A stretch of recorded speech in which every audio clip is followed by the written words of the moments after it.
Hello, I'm Sarah Townend. I'm a GP from Sydney. And I'm Neela Janakiramanan, and I'm a plastic and reconstructive surgeon from Melbourne. Okay, now the two of you stumbled your way into an open letter. Sarah, could you perhaps walk us through that? Yes, well, it was my second try at an open letter.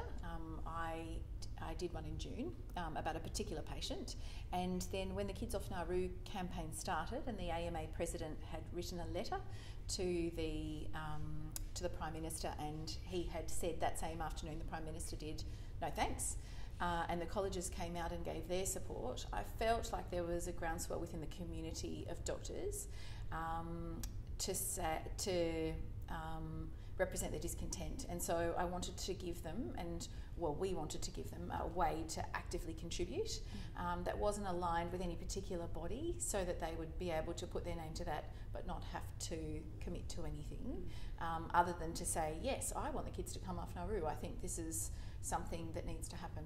Yep. And tell us what kind of reaction you got and where you gathered that reaction. So the letter went straight up on our website, and we sent it out to informal networks and through the colleges, and the reaction was terrific. We had about how many? Like about 1,000 people signed in the first day, I think, or something like that. And people just kept signing, and names that we started not to recognise at all, and more powerful names, and several Australians of the Year. It was really exciting, actually. Yeah. Neela, could you talk about how, for you talked that it was difficult then to deliver the letter, but there were some lessons for you in advocacy there too. There was. So Sarah actually took the letter to Canberra and attempted to deliver it to the Prime Minister's office, and there was a prolonged attempt at doing that, and ultimately she was told to deliver it to the mailroom. And this was very disappointing. And anyway, the following day I went round to my local member's office, and that was Adam Bant, who I know has an interest in this particular issue. And I said to Adam's staffer, I told him the whole story, and the staffer listened very patiently and said, well, look, we might be able to get the letter to Scott Morrison. And I said, oh, that'd be great. And I had these visions that someone would go down to the mailroom and dig up this envelope and take it up to Scott Morrison's office. It was a heavy envelope. It was, yes, true. And instead what they did was Adam stood up in Parliament that night and he read it out loud, and his staffer called me and said, see, Adam's read it into the Hansard record. And I actually had to text Sarah and say, what's Hansard? That's great. So the lessons for you as medical professionals, what are they? And particularly in the context of the discussion today, which is, where do you go next? Where do you go legally, ethically, practically? Yeah. What are they for you? Well, I was always someone who was able to identify a problem and feel strongly about speaking out for my individual patients, but I never realised that there was a way to speak out as a professional in the public forum.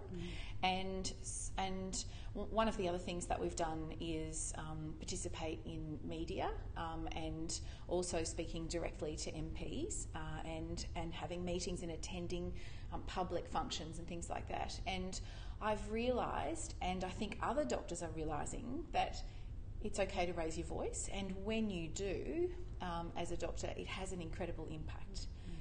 When you stay within your expertise and you speak about patient care and you're respectful, I think it has a big impact. Did you feel any ethical barrier to speaking out? I felt a little bit nervous because it felt the more that I became public in this position that it would define me as a person and as a doctor, and I wasn't sure.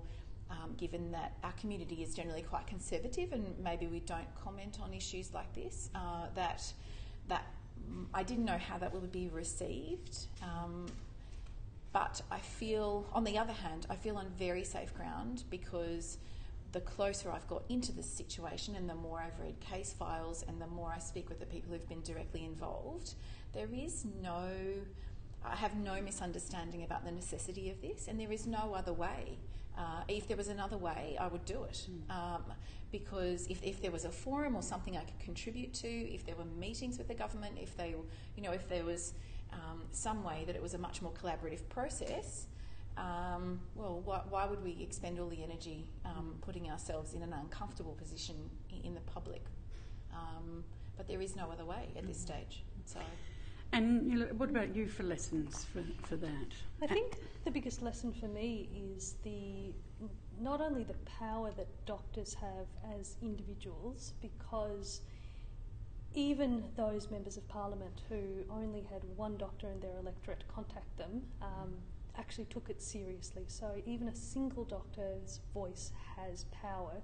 Again, as Sarah said, when we talk within our scope of medical expertise, these were not doctors going and talking about border protection policies more broadly. It was doctors talking specifically about health issues and how we would address these health issues within our hospitals and our clinics, and why the way that they were being addressed was out of keeping with that. But more so, what then happens when those doctors collectivise and those voices are amplified, and the amount of power that has within the political spectrum. For me, it's also been a learning curve about how politics works. Yeah, me too. But also the realisation, and I think I speak for a lot of doctors who have accidentally participated in this campaign, to say that the realisation that politicians are elected by us and do represent us, and so therefore activism and advocacy are not dirty words, they're actually the backbone of democracy. And if we cannot go to our elected representatives and speak to them about our concerns, then that is actually a breakdown of our political system. And so politicians shouldn't be asking us to not do this. This is actually our mandate. I'm going to ground you in the awful reality now, of course, of though we are sensing momentum and there is change, there's legislation going to Parliament, but there are still many people still on Nauru and many more still on Manus. And it's interesting in the context of you both saying you've learnt about politics. Do you have hope? Do you think there's a long way to go? How do we actually make something happen? Yeah, well, today at the panel we were listening to Louise and George talk about how they've been doing this for 20 years, and if Mila and I keep going at this pace, I think we'll be dead. It's impossible to sustain that level of intensity. In terms of hoping for the future, I think the level of